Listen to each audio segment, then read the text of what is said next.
Bonjour tout le monde. Good morning. As Donald Trump was officially inaugurated yesterday as President of the United States, my cabinet and I have gathered here with a singular focus: upholding our long-standing friendship with the United States and protecting Canada against potential tariffs. As I've stated on numerous occasions, the Canada-US trade relationship is one of the most successful in the world. La relation entre le Canada et les États-Unis est le résultat de décennies de collaboration et ça a permis de créer des opportunités et créer de la richesse et de la prospérité pour nos deux pays. Durant le premier mandat de M. Trump, on a négocié une nouvelle entente commerciale qui nous a permis de renforcer nos relations et de créer encore plus de bons emplois. We heard the President's comments yesterday and the directive he has issued to examine the trade relationship between Canada and the United States while exploring the possibility of tariffs, but we remain confident in the facts. Canadian energy powers American manufacturing, businesses, and homes. Of America's top 5 trading partners, Canada is the only one with whom the United States runs a trade surplus in manufacturing. And Canada buys more goods made by Americans than China, Japan, and Germany combined. On top of that, President Trump said that he wants to usher in a golden age for the United States.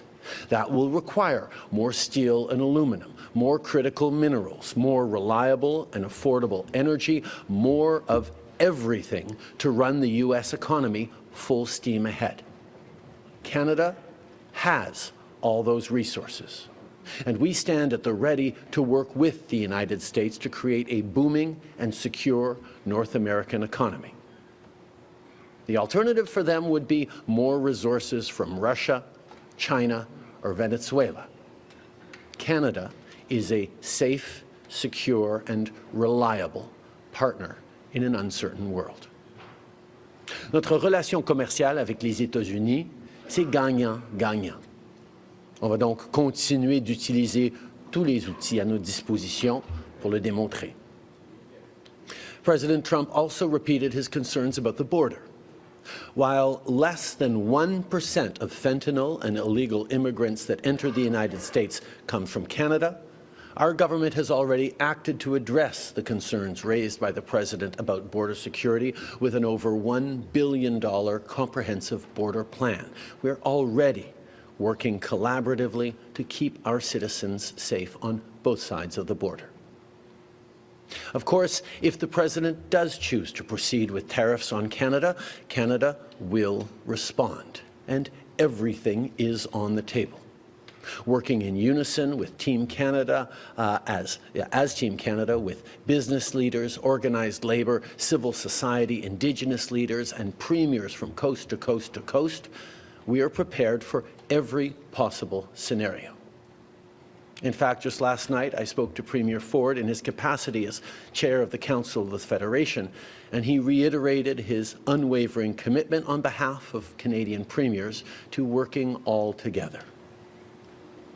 This is an important and challenging moment for Canada and for Canadians, and we know there will be many such moments. Through all of it, I want to be clear that we have Canadians' backs. Notre gouvernement va toujours être là pour défendre le Canada, nos travailleurs, nos entreprises, notre économie et notre souveraineté. We will protect our national interest while we protect the most successful economic and security relationship the world has ever seen. I and my cabinet will continue to work with leaders across the country who've stepped up to unite in defense of Canadian workers, Canadian businesses, Canadian sovereignty. And that is precisely what we will continue to focus on today during this cabinet retreat. Thank you. Merci d'être ici. With that, I'm looking forward to your questions. All right, we'll take 20 minutes of questions. One question, one follow-up. 20 minutes de questions, une question à suivi. Merci. Good morning, Prime Minister. Laura Osman with The Logic. How do you interpret the conflicting timelines that the Trump administration provided yesterday, targeting a study by April 1st, but talking about imposing tariffs by February? Donald Trump is, as always, a skilled negotiator and will do what he can to keep his negotiating partners a little bit off balance. We are confident in the facts on the ground. We know that if the United States is going to see an increase in jobs and manufacturing and economic growth, they're going to require more energy, more inputs, everything from lumber and concrete to steel and aluminum to critical minerals that are the essential ingredients in the economy of the future. And Canada has all that in an extraordinarily reliable and close partner. We have lots we can do together. We will be there to emphasize that we should be doing more together. If there are tariffs, we are ready to respond and defend the Canadian interest, but we will continue to remain steady in these times of uncertainty. Monsieur Trump est un négociateur habile qui sait que de garder ses partenaires de négociation un peu déséquilibrés, ça peut être payant. Mais nous allons rester ancrés dans les faits que si l'économie américaine va rentrer dans une période de prospérité et d'activité accrue et de croissance, ils vont avoir besoin de plus d'énergie, plus d'acier, plus d'aluminium, plus de minerais critiques. Et le Canada représente le meilleur partenaire, le plus proche, le plus fiable que les États-Unis ont dans le monde entier. Nous allons être là pour travailler avec eux, pour créer de la prospérité en Amérique du Nord.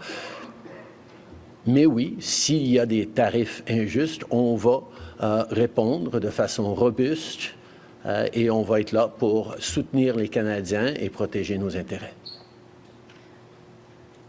Donald Trump could continue to dangle these threats over Canada for many months, and even that will have an impact on investment here in Canada. How do you guard against that in the meantime? We have and will continue to demonstrate that Canada is a reliable and strong partner and a great place to invest.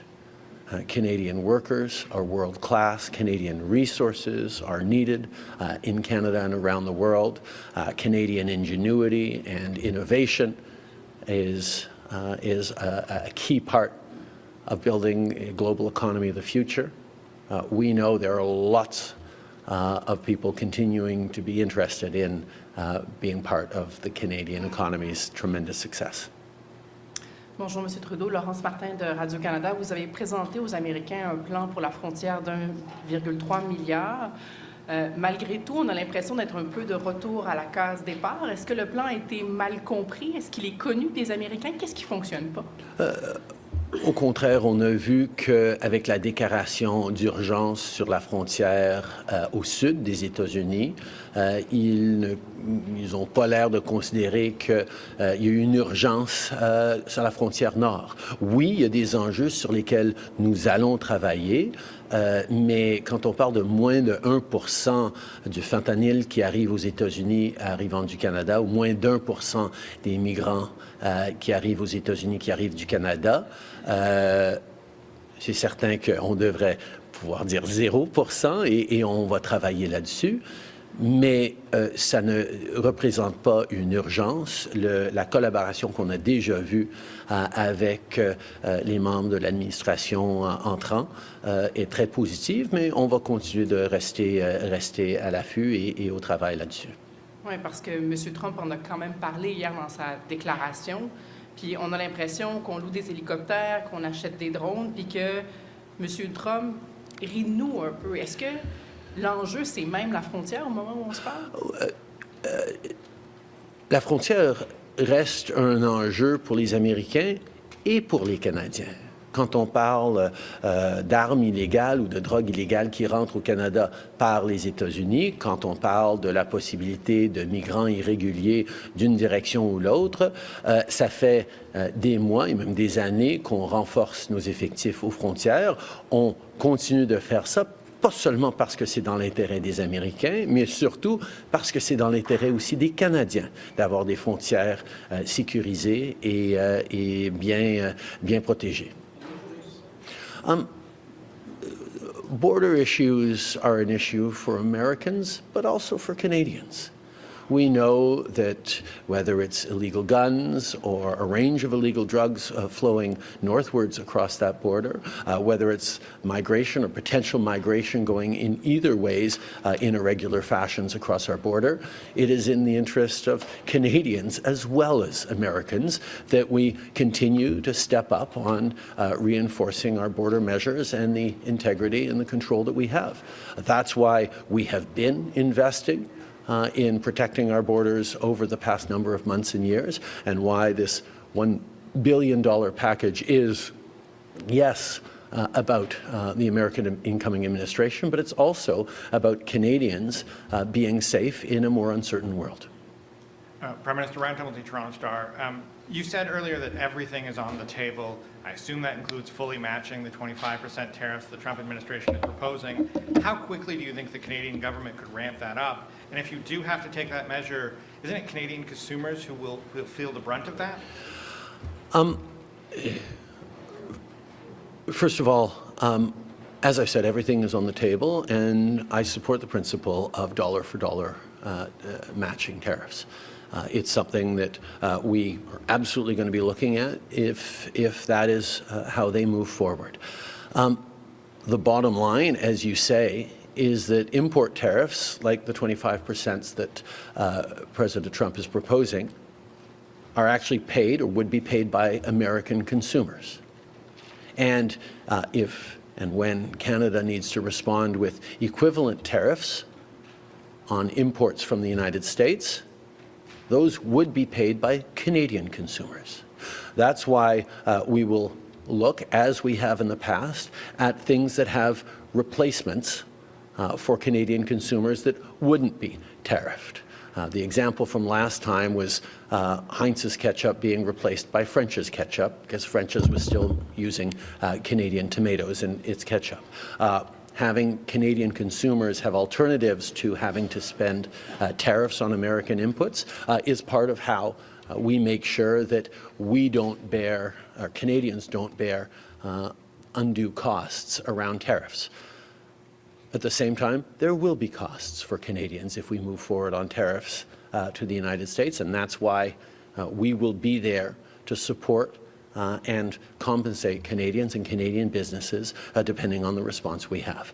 The principle is that we will be there to support Canadians, and Canadians will be there to support each other during any difficult times of tariffs.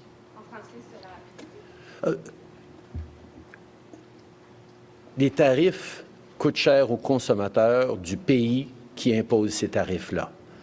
Si Donald Trump impose des tarifs sur les biens qui viennent du Canada, c'est les Américains qui vont payer plus.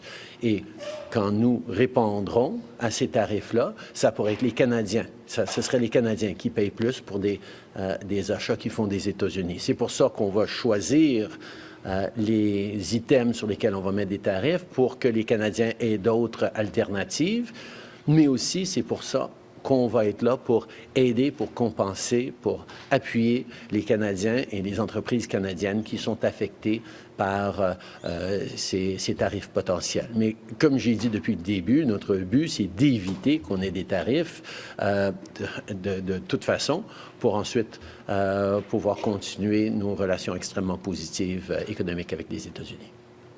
Sir, I'm also wondering, how can your government manage a situation where your closest ally and trading partner says at 9 a.m. that tariffs will come maybe after a study in 3 months, and at 9 p.m. says they're coming in a week? How do you manage that unpredictability? We've been here before. During President Trump's first term in office, he announced challenges to our trading relationship that we were able to work through. We negotiated a new Canada, U.S., Mexico trade deal that has resulted in tremendous growth and prosperity for all three countries. It was a true win-win-win, and I note that the incoming administration highlighted that was a successful win for them that they negotiated in their first term. we will stay steady. We will stay steady on focusing on defending both Canadian interests, but also on defending the economic relationship between Canada and the U.S. itself. We know that a win-win or a win-win-win is not just possible, it is desirable. And our focus is remaining calm, remaining strong, and responding as necessary to actions by the United States. Hi, Prime Minister. Tom Perry, CBC. I know we've been here before, you've been here before, but do you think it's more challenging this time around? I'm wondering if you think there's a difference between the second Trump administration and the first one.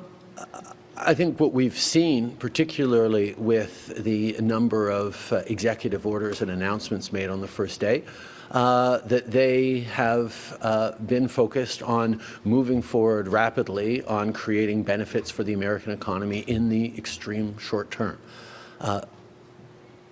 That is something that we are prepared to help with and contribute to. If the American economy is going to need more energy, more inputs for its manufacturing, more security in its partnerships, Canada is there to provide that. We know that there is always going to be a certain amount of unpredictability and rhetoric coming out from this administration. Our focus is on the substance of things, where Canada and the U.S. do well when we do things together. Je pense qu'on a déjà vu que cette fois-ci, l'administration Trump va bouger plus rapidement, a émis beaucoup plus de mesures dès la première journée que ce qu'ils ont fait en 2017. Mais nous sommes là pour être un partenaire fiable et responsable avec les États-Unis. On peut faire de grandes choses ensemble rapidement et on est là pour le faire. And Prime Minister, just wondered if I could ask you, have you requested a conversation with Donald Trump? Is anything scheduled, or is there any kind of official interaction between your government and the U.S. to figure out what's actually going on tariffs? We had a number of ministers down there for the inauguration day yesterday, continued to engage with all counterparts. I speak regularly with President Trump and will continue to, as in regards to next formal interactions. We'll stay tuned. Hi, Mr. Trudeau. Mackenzie Gray with Global News. We've seen some from the premiers that they think it's somewhat inevitable that tariffs are coming in. So after the first day of Mr. Trump's administration, do you think that there's any possible way that Canada can avoid these 25% tariffs? Our focus is on avoiding tariffs. We know that if the American economy is going to face see the boom that Donald Trump is predicting, they're going to need more energy, they're going to need more steel and aluminum, more critical minerals, more of the things that Canada sells to the United States every single day. And we are there to be constructive, positive partners. So our entire focus is on avoiding the imposition of tariffs on Canada. If they do move forward with tariffs, our response will be robust and rapid and measured, but very strong. The goal will be to get those tariffs off as quickly as possible. And in order to do that, everything is on the table. If we do move forward with that, we will be there to support Canadian businesses, Canadian industry. It'll be something that all Canadians will pull together on, and we will make sure that no one industry or part of the country is carrying a larger share of the burden of trying to get these tariffs removed than any other region or industry. Yesterday, Ms. Jolie said it was all about the border and we did the job on the border. If that's the case, then why is there still a situation where tariffs are even being considered by the U.S.? That's a question for the American administration. Prime Minister Brian Platt with Bloomberg. Donald Trump had promised to put in tariffs on day one of his presidency. In the lead up, he used a lot of aggressive rhetoric about economic force. What actually got put onto paper is a much more legalistic gradual process of study. When you see what's put onto paper as opposed to his rhetoric, are you personally encouraged or relieved by what actually got put down in an executive order? As I said, we are confident on the facts on the ground. Canada provides many of the necessary inputs that the American economy is going to need in order to grow and boom economically, whether it's energy, whether it's critical minerals, whether it's fertilizer, whether it's uranium. These are things that Canada provides from nearby, affordably, securely, reliably, particularly when alternatives are more of the same things from China or Russia or Venezuela or elsewhere around the world. We are confident that the facts bear out that this is a win-win relationship. We look forward to working with the American administration to demonstrate that not only do we do things well now, we should be doing more together to strengthen North America's competitiveness, to create true win-wins across the border, and to continue to compete successfully with the world. Prime Minister Mike Lucas with CTV News. You talked about how many of your ministers behind you made those trips to the U.S. How frustrated are you personally that despite all of those efforts, we're still here? We've been here before, Mike. The first Trump presidency represented moments of uncertainty and threats of instability that we were able to work through constructively, responsibly, for the benefit of workers, businesses, and growth on both sides of the border. We will continue to take seriously the proposals put forward by the President and his administration, but we will also continue to remain steady and strong in advocating not just for Canadian interests, but for this incredibly successful trading relationship that benefits both American workers and Canadian workers and can do even more together. You had mentioned earlier that you're going to continue to try and make the case that Canada is the right place to invest. Businesses prefer certainty. They look south and they say, well, we know what we're going to get down there. So how do you convince businesses that Canada is still the place to be?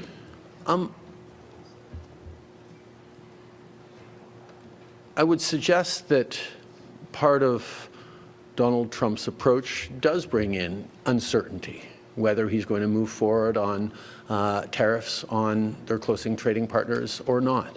I think businesses look for, and investors look for reliability and predictability, yes. And Canada has demonstrated both through a successful negotiation of the USMCA in the first term, and through continued deepening of trade ties and prosperity across our border, that Canada remains a strong and stable place to invest, because we will always be a robust and successful partner to the U.S. economy. This will be the last question. Dernière question, s'il vous plaît. Guillaume Saint-Pierre, Journal de Montréal. Bonjour, M. Trudeau. Il semble clair que les tarifs, c'est des arbres de négociation, on le voit avec la frontière. Mais il y a d'autres choses que les Américains pourraient vouloir négocier, entre autres les taxes sur les services en ligne, taxes Netflix, ce genre de choses-là. Est-ce que vous êtes prêt à négocier sur ce point-là, donner du lest, ou d'autres points, et quels pourraient être ces autres éléments de négociation? Évidemment, je ne veux pas négocier sur la place publique. Il y a tellement de choses que nous faisons ensemble en tant que Canadiens et Américains qui créent de la prospérité. C'est une relation réellement gagnant-gagnant. Mais comme vous dites, c'est une relation qui a énormément de différents aspects et de facettes. Et on va toujours être là pour travailler de façon constructive avec nos partenaires américains, tout en défendant l'intérêt canadien, les valeurs canadiennes, la souveraineté canadienne, l'art et la culture canadienne. On sait à quel point c'est important de défendre nos intérêts tout en cherchant à bien travailler avec nos partenaires américains. This concludes today's press conference. Ça conclut la Merci tout le monde. conférence. Merci. Merci.